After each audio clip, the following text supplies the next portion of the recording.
Kita karon sa Luzon, ito po ang ilog. Dito po ngayon dahil nung namasyal kami dito, dito po ay paliguan nila.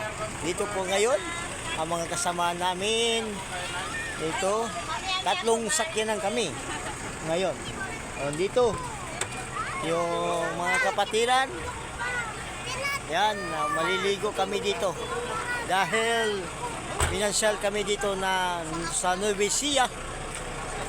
Dito po ngayon kami at mga kaibigan, mga kapatid, mga kaigsunan.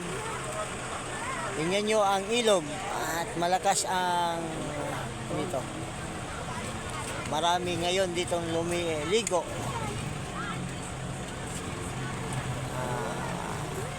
Masyal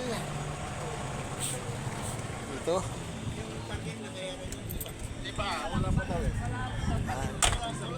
Kailangan Walang ipapalit.